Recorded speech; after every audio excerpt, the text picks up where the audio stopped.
When you hear the word economics, you probably think of complicated charts and Wall Street jargon, right? But what if I told you it's not some distant, complex thing? It's actually the hidden rulebook for your own life. It's the operating system that guides every single choice you make. And today, we're going to crack the code. So let's start with a question that seems like it has a super obvious answer. Do people like Oprah Winfrey or Jeff Bezos, people with what seems like all the money in the world, do they ever run out of anything? The answer is, well, it's probably not what you're thinking. And figuring it out is the key to understanding all of economics. So just hang on to that. Here's our game plan. First, we're going to look at the rules running inside your own head.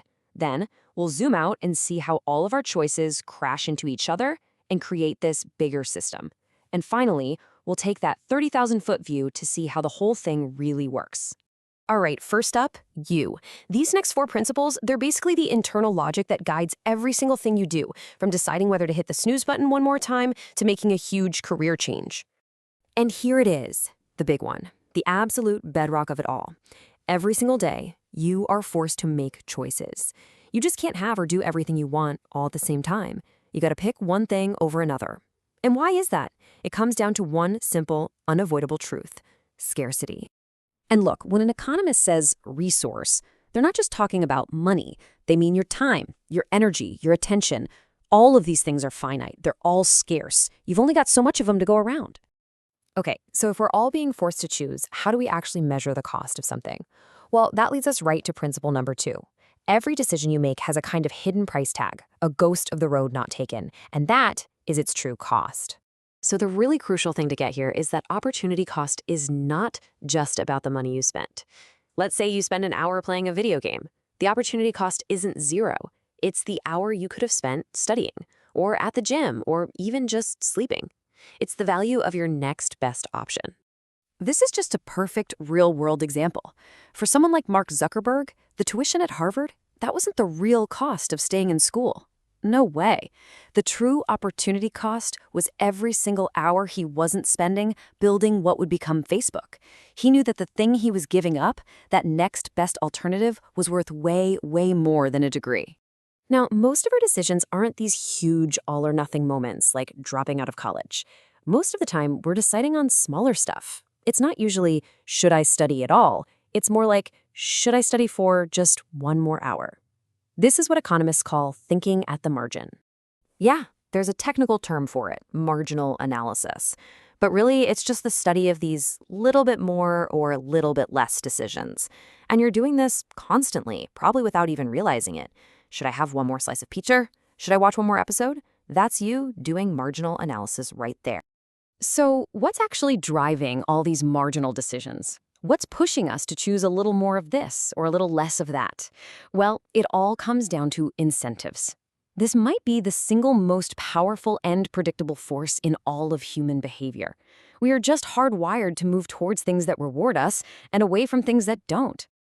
Okay, let's test that idea. Picture this. You're at Costco and they have unlimited free samples. People start just eating them for lunch, getting totally full without ever buying the actual product. From an economic point of view, what would you call that? It's a textbook example of a bad incentive. The reward, a free meal, was so good that it encouraged a behavior that Costco definitely didn't want, which was people eating without buying. The incentive completely backfired. See? If you can understand the incentives, you can usually predict what's going to happen next. All right, so we've got the rules running inside your head, but none of us live in a vacuum, right? So what happens when millions of us, all following our own little internal programs, start interacting with each other? It's time to zoom out and look at the rules of the game. The first rule of how we all interact is simple, but it's incredibly profound. We are all way, way better off working together than we would be trying to do everything ourselves. I mean, imagine if you had to grow your own food, build your own house, and make your own clothes. Trade is what lets us escape that and live these complex, modern lives. And the engine that powers all of this is specialization.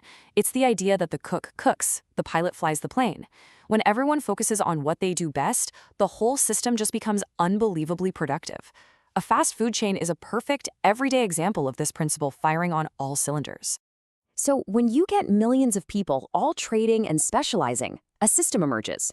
We call that system a market. And markets have this really interesting natural tendency to find a balance point or an equilibrium. The goal is for that balance to be as efficient as possible so that nothing gets wasted. Think about it like this. You're at a busy supermarket. A new checkout lane suddenly opens. What happens? People rush over until all the lines are about the same length again. At that point, nobody can really improve their situation by switching lanes. That's equilibrium.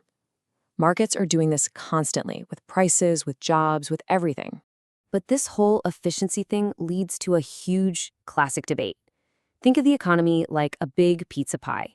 Efficiency is all about making that pie as gigantic as you possibly can. Equity, on the other hand, is about how we decide to slice that pie up. And here's the tricky part. Sometimes the very things we do to slice the pie more fairly can accidentally make the entire pie smaller. It's one of the toughest balancing acts any society has to deal with. Okay, we're on to the final section. We are now zooming all the way out to look at the three big principles that govern the economy as a whole. This is the big picture view. This idea right here, it's the glue that holds the entire macroeconomy together. Every single dollar you spend doesn't just disappear into thin air. Nope. It instantly becomes income for somebody else, the person who owns the store, their employees, their suppliers, and so on and so on. We are all connected in this massive chain of spending and earning. And this chain reaction is exactly why recessions can be so damaging. It all starts when one group, let's say businesses, decides to spend less. Well, that directly means other people now have less income.